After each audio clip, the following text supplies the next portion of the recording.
Shalom saudara, bagi kita yang sudah cukup lama berada di gereja GBI Gatsu, mungkin sudah paham kenapa kita menekankan sekali tentang penyembahan. Tetapi bagi generasi yang baru, anak-anak muda, mungkin masih bertanya, kenapa sih kita harus menyembah Tuhan? Dalam Voice of Pentecost kali ini, kita akan membahas ada 5 alasan kenapa kita menyembah Tuhan. Alasan pertama yaitu saudara dan saya diciptakan untuk memuliakan Dia. Di dalam ayat Yesaya 43 ayat 6-7 dikatakan bahwa aku akan berkata kepada utara, berikanlah, dan kepada selatan, janganlah tahan-tahan. Bawalah anak-anakku laki-laki dari jauh dan anak-anakku perempuan dari ujung-ujung bumi. Semua orang yang disebutkan dengan namaku yang kuciptakan untuk kemuliaanku, yang kubentuk dan yang juga kujadikan. Ayat ini mengajarkan bahwa hidup kita seharusnya membawa kemuliaan bagi Tuhan. Ada banyak cara untuk kita menyembah Tuhan. Salah satu cara yang akan kita bahas hari ini adalah dengan menyembah Tuhan lewat suara kita. Bayangkan betapa spesialnya manusia, diciptakan dengan pita suara dan kemampuan artikulasi nada. Bahkan telinga kita bisa membeda-bedakan melodi. Kita diciptakan dengan tangan dan kaki tentu untuk bergerak dan berjalan. Nah, sekarang kita menggunakan semua pemberian Tuhan, baik suara, telinga, tangan, dan kaki untuk memuliakan Tuhan lewat pujian dan penyembahan. Alasan kedua kenapa kita menyembah Tuhan adalah karena Dia telah melakukan perkara yang besar dalam hidup setiap kita. Kita telah ditebus dan menjadi umat kepunyaannya. Mari kita baca di dalam 1 Petrus 2 ayat 9. Tetapi kamulah bangsa yang terpilih, imamat yang rajani, bangsa yang kudus, umat kepunyaan Allah sendiri, supaya kamu memberitakan perbuatan-perbuatan yang besar dari Dia, yang telah memanggil kamu keluar dari kegelapan kepada terangnya yang ajaib. Kalau kita baca bahasa Inggrisnya dari terjemahan NIV, dikatakan, that you may declare the praises of Him who called you out of darkness. Wow, kita dipanggil dan dipilih untuk mendeklarasikan puji-pujian tentang Allah yang begitu besar dan luar biasa. Tapi bagaimana kita mendeklarasikan puji-pujian tentang Allah? Yaitu dengan memuji dan menyembah Dia dengan segenap kekuatan kita. Tuhan Yesus menebus saudara dan saya di atas kayu salib, supaya kita dipindahkan dari kerajaan gelap kepada terangnya yang ajaib. Keselamatan itu mahal harganya, dan kita tidak mampu membayar itu. Tetapi, karena kasih karunia dan melalui imanlah kita diselamatkan. Dan respon orang percaya yang sudah diselamatkan seharusnya adalah untuk mengisi hidupnya dengan pujian dan penyembahan kepada Tuhan.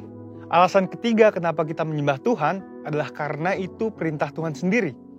Di dalam kitab Mazmur 150, kalau kita baca ada banyak sekali kata-kata pujilah.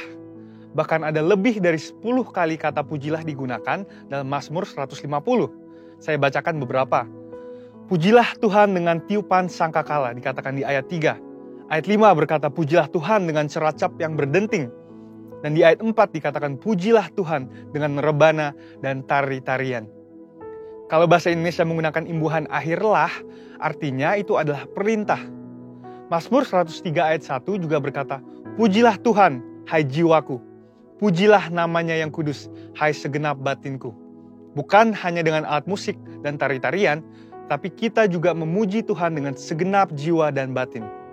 Itulah mengapa gereja kita menekankan sekali dalam hal pujian dan penyembahan. Mungkin sebagian kita berkata, tapi suaraku tidak bagus, atau saya tidak suka bernyanyi. Apapun alasan kita, suka atau tidak suka, perintah Tuhan tetap sama. Pujilah Dia. Memuji dan menyembah Tuhan bisa dikatakan sebagai sebuah ketaatan kepada firman Tuhan. Dan kita tahu, ketaatan kepada perintahnya membawa berkat tersendiri. Alasan keempat, mengapa kita menyembah Tuhan adalah karena Dia begitu senang melihat anak-anaknya menyembah dan memuji Dia.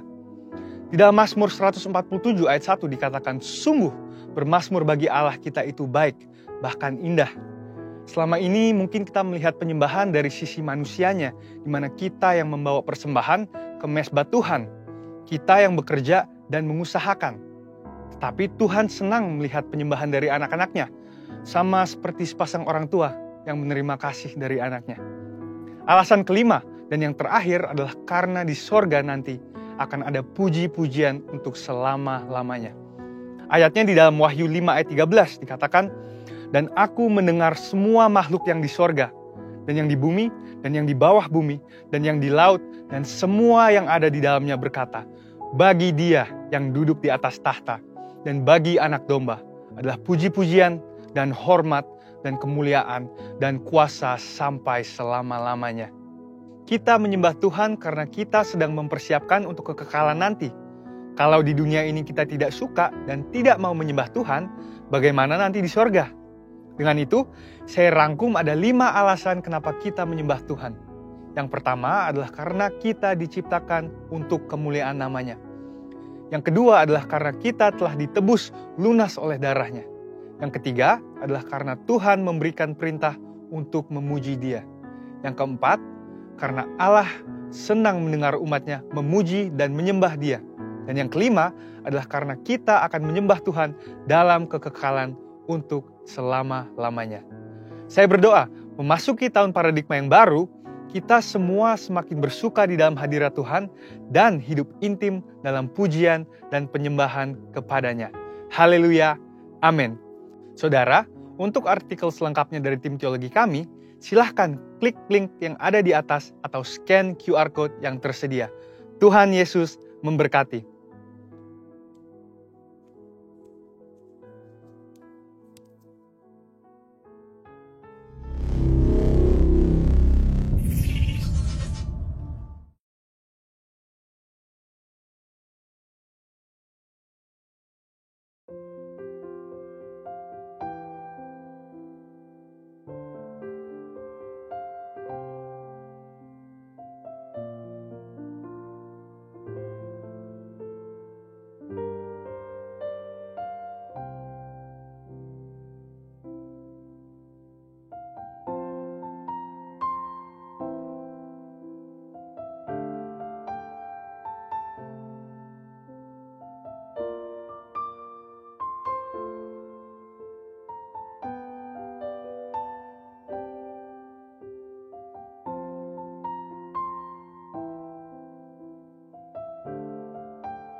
Haleluya, shalom saudara yang mengalami kasih kebaikan Tuhan sepanjang minggu ini.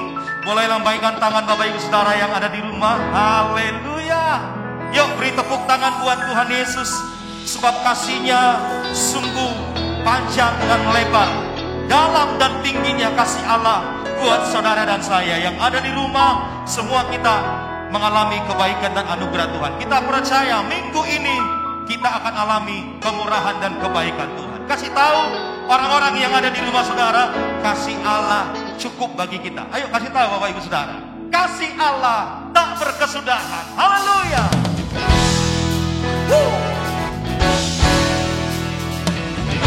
Yang bisa tepuk tangan sama-sama jemaat yang ada di rumah.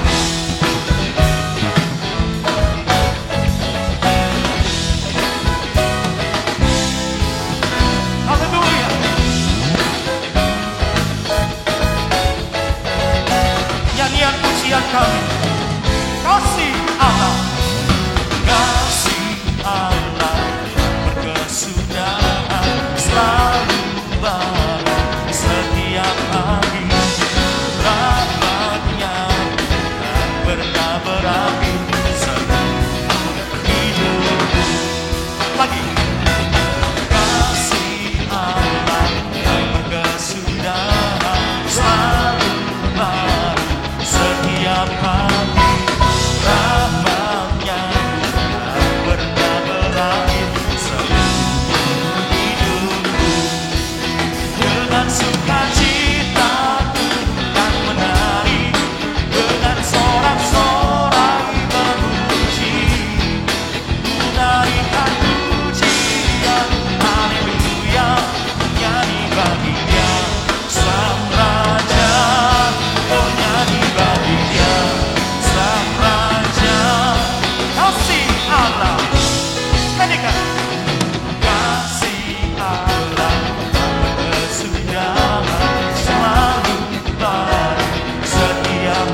dengan sukacitaku kan menari, dengan sorak-sorai memuji, ku naikkan pujian, haleluya, nyanyi bagi Dia Sang Raja, oh nyanyi bagi Dia Sang Raja. Semua dengan sukacitaku kan menari, dengan sorak-sorai memuji, ku naikkan pujian, haleluya, nyanyi bagi Dia Sang Raja, oh nyanyi bagi Dia Sang Raja.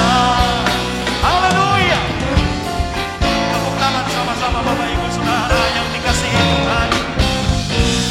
Sebab kasih-Nya tidak pernah berkesudahan buat Bapak Ibu Saudara dan saya. Haleluya.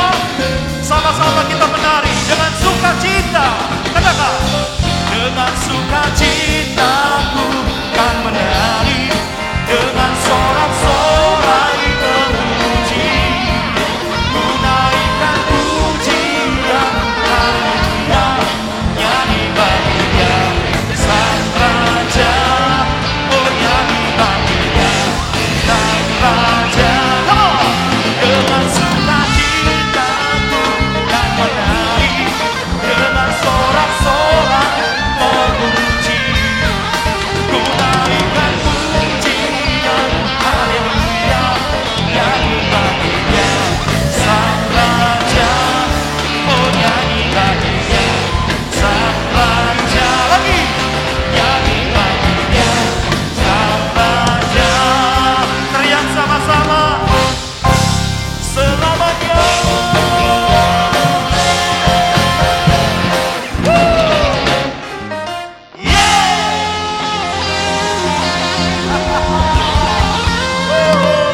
Haleluya. Wow. Kasih-Nya membuat kita selalu ingat kebaikan Tuhan, selalu ingat pertolongan Tuhan. Saya percaya saudara, kasih-Nya membuat kita bersukacita. Amin Bapak Ibu Saudara. Baik, tiba saatnya kita memberi persembahan ucapan syukur kita Bapak Ibu Saudara. Mari kita memberi penuh dengan sukacita.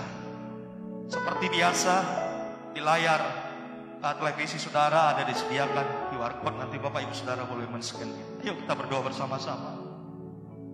Kami bersyukur buat hari ini ya Tuhan. Terima kasih buat kasih Tuhan yang selalu turun limpah atas setiap kami. Kasih-Mu mengampuni kami, kasih-Mu memberikan kami semangat, kasih-Mu yang selalu menghibur kami dalam setiap masalah persoalan yang kami alami. Tuhan, kami mau terus belajar mengasihi Tuhan lebih dari apapun, lebih dari harta yang kami miliki. Hari ini Tuhan, anugerah besar dalam hidup kami. Kalau sebentar kami memberi, menabur ya Tuhan. Tuhan, biar kami memberi karena kami mengasihi Tuhan. Dalam nama Tuhan Yesus, gereja Tuhan, umat Tuhan yang siap memberi, sama-sama berkata, amin. Memberi dengan sukacita Bapak Ibu Saudara. Yesus sukacita, Yesus kekuatan.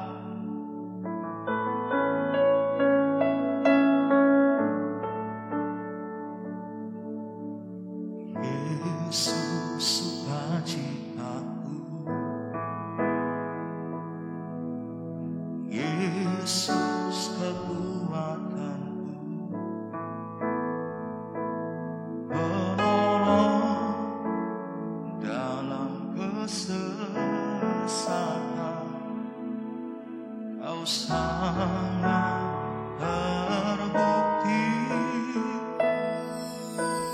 hatiku bersuka memuji nama-Mu, jiwaku bermegah, ku angkat tanganku, apapun yang terjadi dalam keadaanku, sukacitaku hanya di dalam-Mu.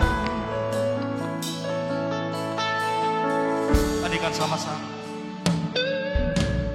Yesus sukacitaku, Yesus kekuatanku, tangan kita. Penolong dalam kesesakan, Kau sangat terbukti. Yesus sukacita, Yesus sukacitaku, Yesus kekuatanku, penolong dalam kesesakan, Kau sangat terbukti.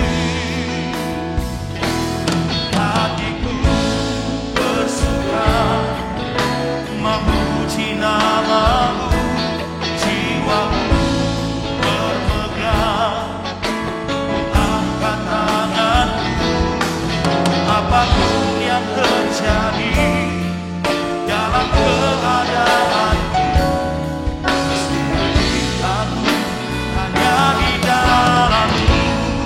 Sama-sama. Hatiku bersuka memuji nama-Mu, jiwaku bermegah, angkat tanganku, apapun yang terjadi dalam keadaanku, aku hanya di dalam-Mu. Bersama-sama. Hatiku bersuka memuji nama-Mu, jiwaku bermegah, angkat tanganku, apapun yang terjadi dalam keadaanku, sukacitaku hanya di dalam-Mu. Bersama-sama lebih sungguh lagi. Hatiku ya Tuhan, hatiku bersuka memuji nama-Mu, jiwaku bermegah, angkat tanganku, apapun yang terjadi dalam keadaanku, sukacitaku hanya di dalam-Mu. Hatiku bersuka memuji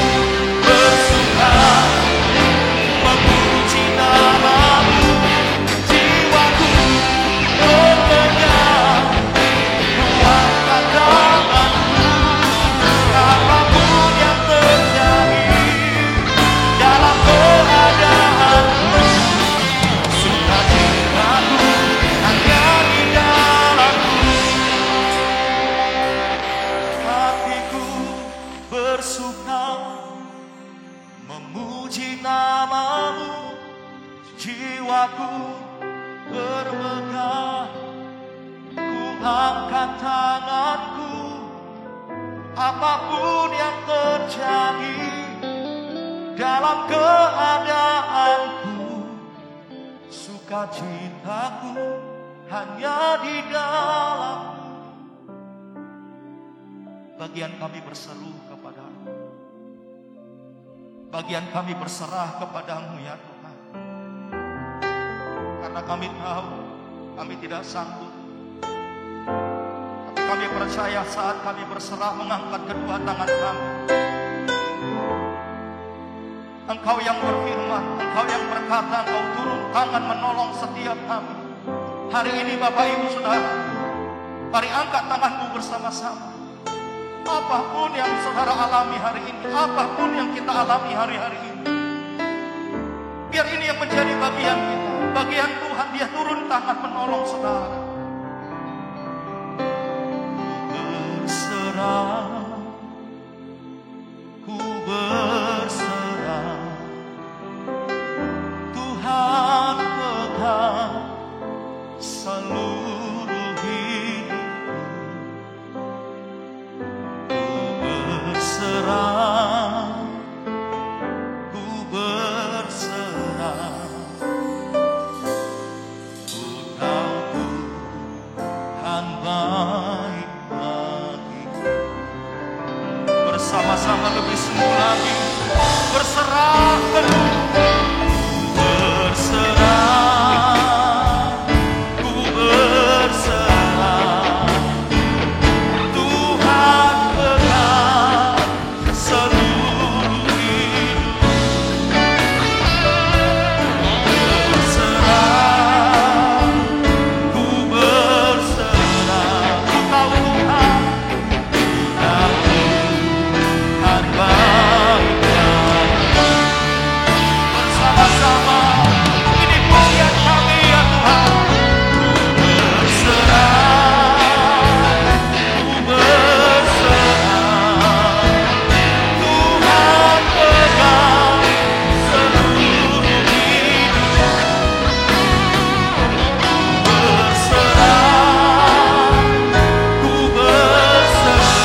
Ku jawab ya, ya, ya. Ku jawab ya Tuhan, ku jawab ya Tuhan, ku jawab ya, ya, ya. Shalom, Bapak Ibu Saudaraku yang dikasihi Tuhan Yesus Kristus, Jemaat Bywalk yang luar biasa. Pagi ini Tuhan izinkan kita untuk tetap beribadah sekalipun secara online. Tapi kasih Allah sanggup menjangkau kita. Kasih Allah sanggup memulihkan kita. Kasih Allah sanggup memberikan kita jawaban. Bahkan di tengah pandemi Omikron yang mulai trendingnya naik kembali, percayalah tangan Tuhan tidak pernah dilepaskan atas kita. Sehingga dimanapun Bapak Ibu berada, percayalah kasih Tuhan di dalam nama Yesus Kristus ada atas kita. Siapkan Alkitab saudara, hati dan pikiran kita. Kita akan masuk dalam ibadah yang luar biasa. Ibadah yang penuh dengan janji Tuhan. Ibadah di mana janji firman Tuhan akan digenapi atas kita. Mari dengan sikap hati dan sikap tubuh yang benar, kita datang kepada Tuhan. Kita berdoa sebelum boleh mendengarkan pesan daripada firman Tuhan. Bapa, di dalam nama Tuhan Yesus Kristus kami mengucap syukur kepadamu. Terima kasih Engkau berikan kami kesempatan untuk beribadah sekalipun secara online. Kami percaya Tuhan lawatan-Mu nyata dalam ibadah ini. Pesan-Mu akan kuat bagi kami. Supaya kami tetap berdiri di atas kaki kami di tengah pergumulan, masalah, bahkan pandemi yang masih saja ada sampai saat ini. Kerinduan kami adalah proteksi-Mu sempurna, penyertaan-Mu luar biasa, campur tangan-Mu ajaib. Bahkan kami akan melihat perkara-perkara yang supranatural akan Kau nyatakan atas kami semuanya di Jemaat GBI Bywalk. Virus, intimidasi tidak membuat kami goyah, tetapi kami mau menatap masa depan kami dengan takut akan Tuhan. Terima kasih Bapa. Kami siapkan tubuh, jiwa, dan roh kami untuk taburan firman Tuhan. Dalam nama Yesus kami berdoa. Amin. Ibu, Bapak, Saudaraku, Jemaat Bywalk yang dikasihi Tuhan Yesus Kristus. Saat situasi, keadaan yang sedang terjadi memerlukan iman yang kokoh. Memerlukan iman yang kuat. Kita tidak gampang diombang-ambingkan oleh berita yang tidak bertanggung jawab. Berita-berita hoax yang sedemikian rupa merajalela. Tetapi saya mau pastikan di hari Minggu yang indah ini, berita surga memberikan kita kekuatan. Berita surga memberikan kita penghiburan. Berita surga memberikan kita jawaban yang luar biasa. Olehnya saya beriman, yang lemah Anda akan dikuatkan. Yang sakit Anda akan disembuhkan, bahkan yang terikat Tuhan pasti akan lepaskan. Bisnis kita dalam waktu yang tidak lama akan dipulihkan. Rumah tangga kita akan mengalami kasih yang baru. Bahkan iman kita bertumbuh sedemikian rupa sehingga kita semakin kuat berdiri bahwa Allah tidak pernah meninggalkan pekerjaan tangannya. Paradigma yang lama kita tinggalkan, cara, pola berpikir, bertindak yang lama yang mungkin tidak berkenan di hadapan Tuhan, itu kita tinggalkan. Tetapi paradigma yang baru, cara-cara Tuhan, bahkan jalan keluar Tuhan senantiasa diberikan atas kita. Renungan minggu ini adalah iman yang kokoh, iman yang kuat di dalam Tuhan. Saya teringat kisah Daniel, di mana Daniel sebagai orang buangan, orang yang ada di Babylon, menghadapi situasi yang tidak baik di hadapan para pemimpin-pemimpin yang notabene waktu itu mencoba mencari kesalahan daripada Daniel. Daniel mencoba untuk dijatuhkan dengan cara yang lain, tidak ada kecuali orang-orang yang jahat mereka rekakan bahwa Daniel supaya tidak berdoa dan meminta kepada Tuhan Allahnya minimal 1 hari saja. Dan betul saran ini diberikan kepada raja. Dan raja menyetujuinya sekalipun dalam perasaan sedih. Sebab Daniel adalah orang yang dikasihi raja, penasihat yang hebat, lingkaran kekuasaan yang penuh dengan wisdom ilahi. Sering kali kita dalam kehidupan sehari-hari, mungkin dalam bisnis, usaha, dan pekerjaan, ada saja orang-orang yang mencari kesalahan kita. Ada saja orang-orang yang coba-coba untuk membelokkan kita, menjauhkan kita daripada Tuhan. Tapi dengar pesan saya sebagai hamba Tuhan. Ketika engkau melekat kepada Tuhan, ketika engkau terus berharap kepada Tuhan, Allah yang kita sembah, Allah yang kita tinggikan, Allah yang kita puji dan kita puja adalah Allah yang bertanggung jawab, bahkan membentengi kita. Yang setuju katakan amin. Yang setuju tepuk tangan bagi Allah kita. Haleluya, puji Tuhan. Daniel pasal 6 ayat yang ketiga. Daniel pasal 6 ayat yang ketiga berkata demikian. Lalu kata mereka kepada raja. Siapa mereka? Orang-orang Kasdim, para pembesar yang lainnya, para bupati yang tidak takut akan Tuhan, yang mencoba menjatuhkan Daniel di hadapan raja supaya Daniel mendapatkan penghukuman. Masalahnya apa? Iri. Masalahnya apa? Pencapaian Daniel lebih baik atas kita. Bapak Ibu yang dikasihi Tuhan, saudara jangan merasa aman dan nyaman dengan lingkungan di luar. Sebab keberhasilan saudara ada orang yang tidak suka. Kesuksesan Bapak Ibu saudara sekalian, ada orang yang iri. Bahkan rumah tangga kita yang sekinah glory, ada saja yang ingin menjatuhkan. Dan selanjutnya ayat saya bacakan. Lalu kata mereka kepada raja, Daniel salah seorang buangan dari Yehuda tidak mengindahkan tuanku. Ya raja, dan tidak mengindahkan larangan yang tuanku keluarkan. Tetapi 3 kali sehari ia mengucap doanya. Kepada siapa? Allah Daniel. Ini yang luar biasa Bapak Ibu yang dikasihi Tuhan Yesus Kristus. Didapati Daniel sekalipun ada larangan, ada peraturan, ada hukum yang dimateraikan dengan cincin raja. Tetapi Daniel tetap berpegang teguh bahwa Allah yang dia sembah adalah Allah yang benar. Bahkan rumahnya sudah terbuka langit itu ke Yerusalem dan 3 kali sehari dia berdoa. Ketika ini diketahui, bahkan dijebak oleh para bupati, pejabat yang lain, dilaporkan, tentu ada penghukuman, tentu ada konsekuensi. Sehingga mengakibatkan Daniel dijatuhkan hukuman untuk dibuang ke gua singa. Tapi sekali lagi pembelaan Tuhan luar biasa. Orang boleh mereka-rekakan yang jahat. Orang boleh membuat kita tidak berdaya. Tapi kalau Tuhan yang menyertai kita, siapa yang akan melawan kita? Pesannya adalah siapa yang akan membela kita ketika dalam kesulitan?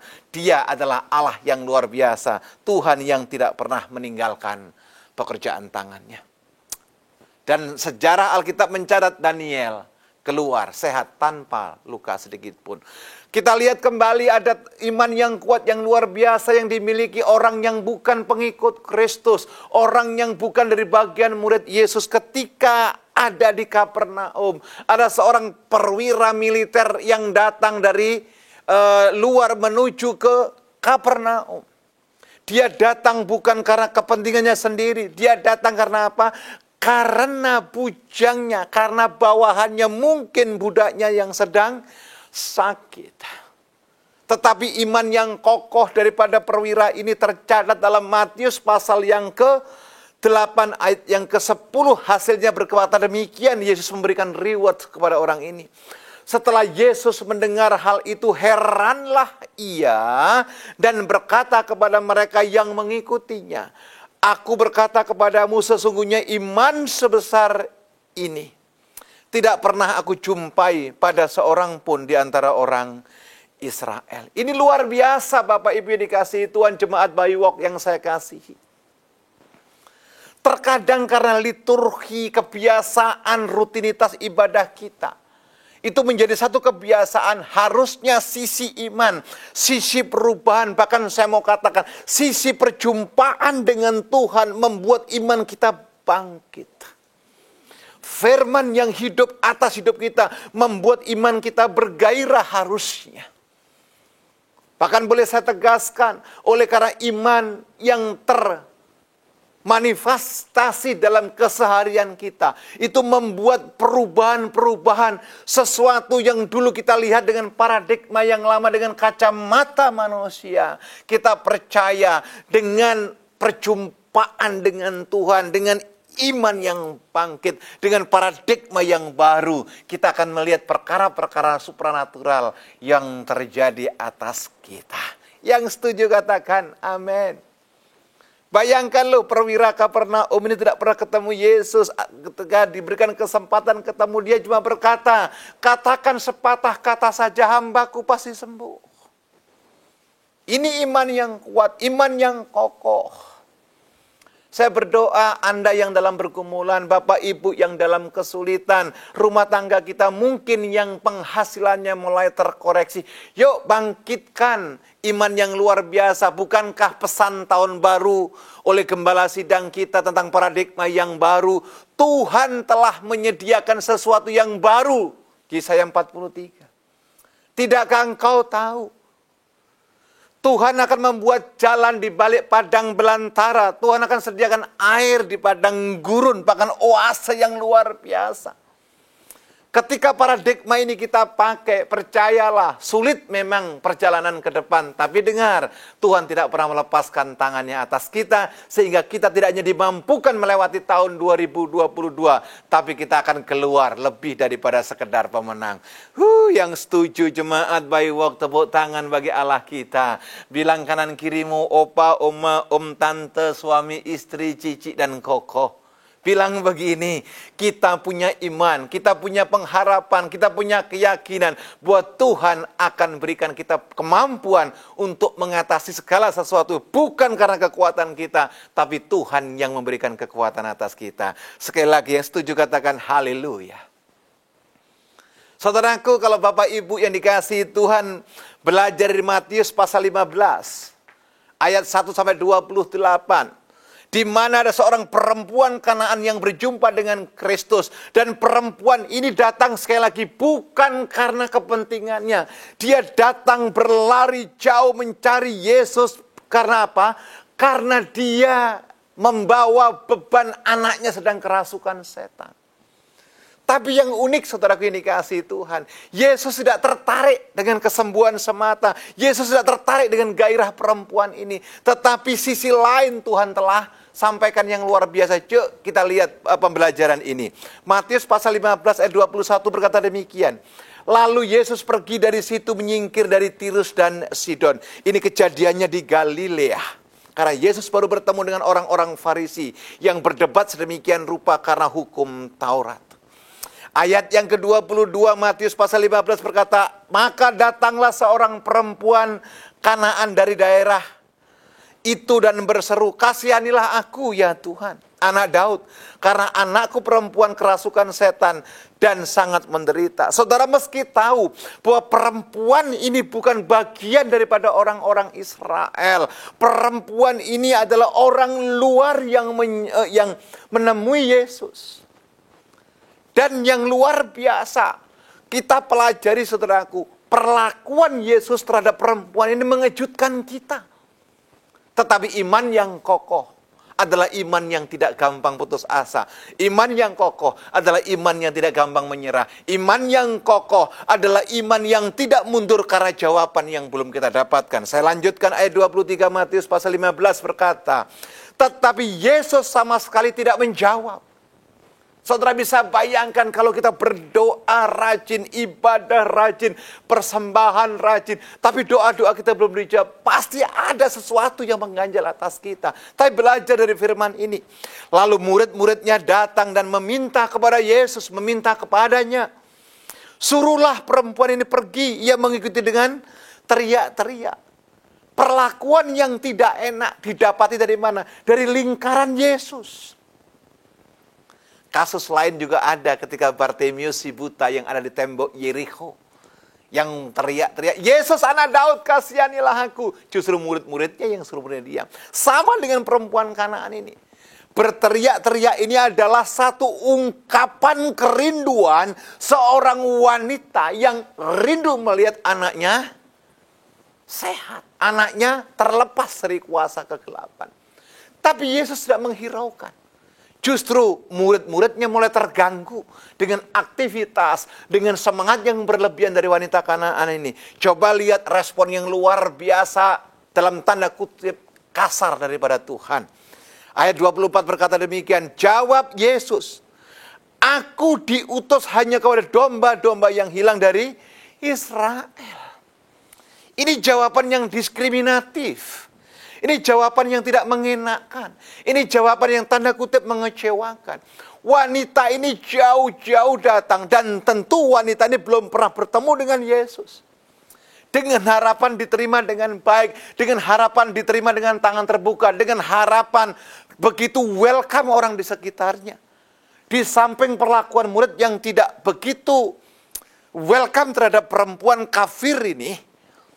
Yang lebih parah lagi Tuhan berkata, aku diutus hanya kepada domba-domba yang hilang dari umat Israel. Nah, bagaimana dengan kita? Saudara bayangkan, kalau kita dalam satu komunitas ikut beribadah dalam kekristenan, yang kita dengar di mana-mana Kristen adalah Kristen yang damai, sukacita, penuh dengan persaudaraan segala macam. Tapi dalam komunitas tiba-tiba saudara nggak diterima. Pasti ada kekecewaan. Pasti ada kejengkelan. Pasti ada hal yang mengganjal kita. Kok gini amat? Betul tidak saudara ini kasih Tuhan? Makanya banyak orang-orang pindah dari gereja satu ke gereja lain. Hanya karena apa? Tidak diterima dan tertolak. Saya berdoa jemaat By Walk adalah orang-orang yang tertanam, Anda tumbuh, Anda berkembang, Anda mengalami peningkatan di gereja ini, Tuhan dipermuliakan atas usaha, pekerjaan, dan rumah tangga kita. Yang setuju katakan, amin. Pertanyaannya begini Bapak Ibu ini kasih Tuhan Yesus Kristus, tema khotbah saja adalah iman yang kokoh, iman yang kuat. Apakah perempuan ini mundur? Apakah perempuan ini putus asa? Ingat sekali lagi, Yesus sama sekali tidak tertarik dengan teriakan perempuan ini. Dan Yesus dengan jelas memberikan statement, perempuan ini bukan bagian daripada domba-domba yang hilang. Yang ketiga, murid-murid Yesus juga menolak kehadiran perempuan ini. Tapi yang luar biasa, sikap dari iman perempuan ini. Coba bayangkan, begitu pertama ketemu dengan Yesus, dia berani berkata, Yesus Tuhan anak Daud. Wow, itu keren. Itu pengakuan yang luar biasa. Betul? Ayat yang ke-25 daripada Matius yang ke-15 berkata demikian. Tetapi perempuan itu mendekat dan menyembah Yesus sambil berkata dengan suara nyaring tentunya, Tuhan tolonglah kami. Tidak ada keputusasaan. Tidak ada kekecewaan yang patut dipertahankan oleh perempuan ini. Tidak ada kata mundur buat perempuan ini sebelum dia mendapatkan jawaban. Tetapi cara pandang perempuan ini sudah mulai bergeser. Di ayat yang 21 tadi berkata, anakku kerasukan setan, dia sangat menderita. Tapi ayat 25 telah bergeser. God help me. Tolonglah aku. Ini bergeser dari satu tujuan yang sifatnya adalah purpose ke being. Tujuan yang sifatnya sementara kepada iman yang berarti. Pak, Bu, opa, oma, om, tante. Perkara-perkara yang sementara itu terkadang tidak menarik perhatian Tuhan. Bukan berarti Tuhan tidak melakukan, tidak. Contoh, apakah mukjizat kesembuhan bersifat kekal? Tidak, saya mau katakan sementara. Apakah kita minta berkat, kekuatan, kesehatan, sifatnya kekal? Tidak, karena itu sifatnya sementara. Orang yang sakit, apapun sakitnya, didoakan sembuh mendapatkan mukjizat. Bukan berarti mukjizat itu membuat orang itu tidak mengalami kematian. Betul tidak? Orang yang maaf dalam tanda kutip belum diberkati, didoakan. Mendapatkan kelimpahan berkat dan jawaban. Bukan berarti berkat, kekayaan, kemuliaan yang didapatkan itu bersifat kekal. Bahkan saya berani berkata, mujizat kesembuhan, mujizat terobosan, tidak ada sangkut pautnya dengan keselamatan. Tetapi iman itu berbicara keselamatan dan hidup yang kekal. Haleluya. Haleluya. Tetapi sekali lagi, Yesus pun merespon masih dengan sesuatu yang sangat tidak terduga. Boleh dikatakan kasar. Coba lihat ayat 26. Tetapi Yesus menjawab kepada perempuan itu, tidak patut mengambil roti yang disediakan bagi anak-anak dan melemparkannya kepada anjing. Saudaraku, ini perlakuan yang tidak ada yang ketiga. Siapa yang dimaksud dilemparkan kepada anjing? Tentu perempuan Kanaan ini. Saudara bayangkan kalau ini terjadi atas kita. Kita disampaikan dengan perkataan-perkataan yang demikian. Tentu kita akan bilang begini, memang ibadah di tempat ini saja. Memang gereja hanya di sini saja. Tentu.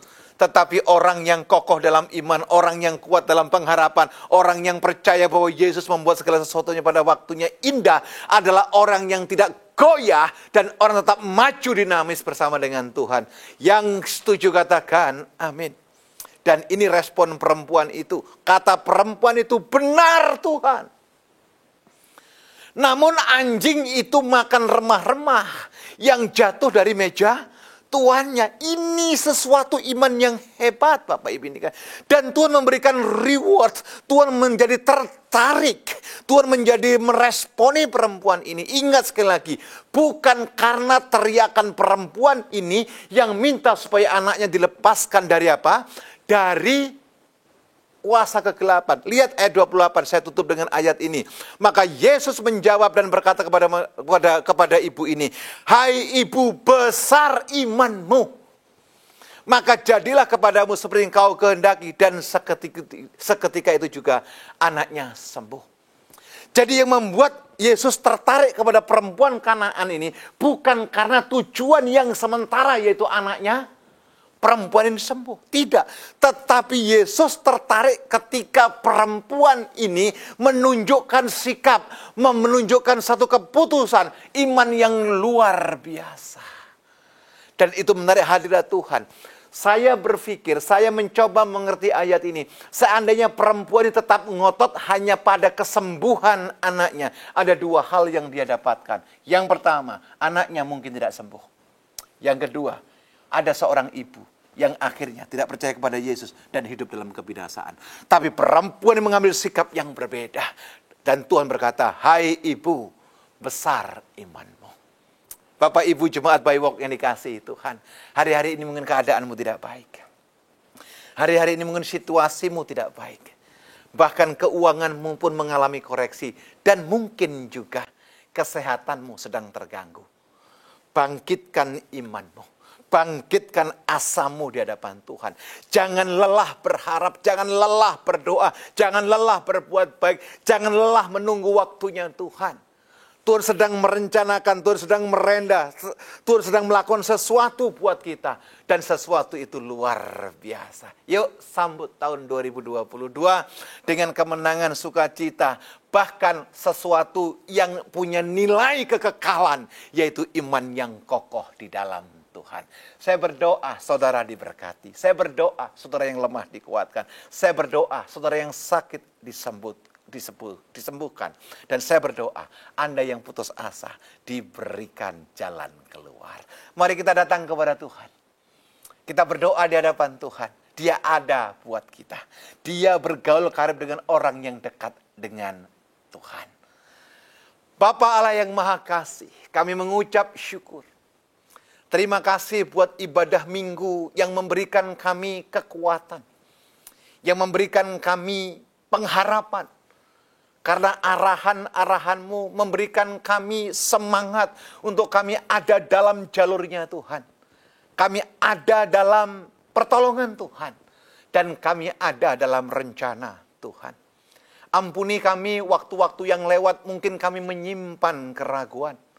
Kami menyimpan sedemikian rupa kekhawatiran, ketidakberdayaan. Tapi oleh karena firman-Mu pagi ini, Engkau mampukan kami untuk tetap berdiri di atas kaki kami dan kami melangkah seturut jalan yang Engkau kehendaki.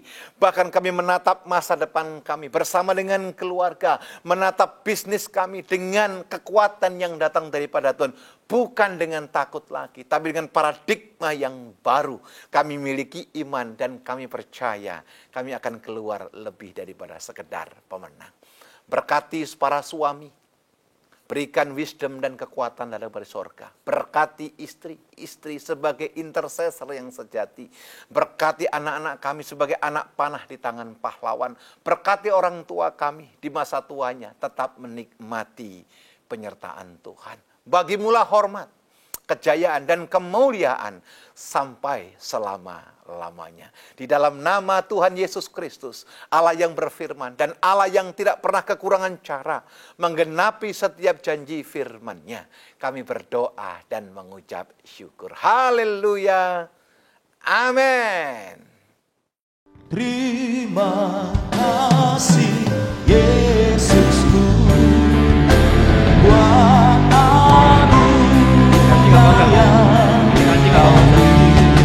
sebab hari ini Tuhan adakan syukur bagimu. Bersama-sama angkat kedua tangan kita dengan iman, katakan terima kasih Yesusku buat anugerah yang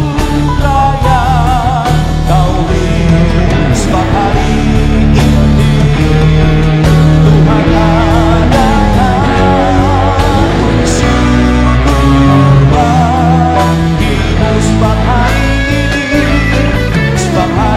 ini Tuhan adakan syukur bagimu.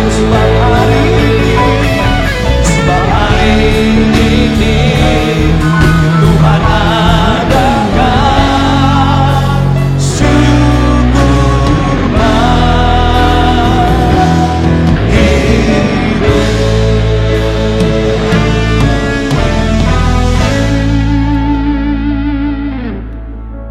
Mari kita angkat kedua tangan kita, angkat hati dan iman kita. Terimalah berkat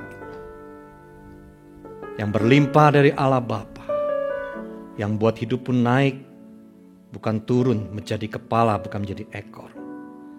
Lewat anaknya yang tunggal, yang kasihnya dinyatakan dalam hidup saya dan saudara.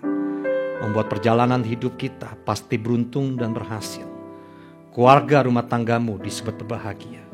Persekutuan kuasa Roh Kudus senantiasa menjadikan kita menjadi garam dan terang dunia. Menjadi saksi Yesus yang sempurna. Sampai Tuhan datang menjemput kita di awan permai. Bahkan sampai selama-lamanya. Kita yang percaya terima berkat Tuhan dan mau jadi berkat, sama-sama katakan amin. Tuhan Yesus memberkati kita semua.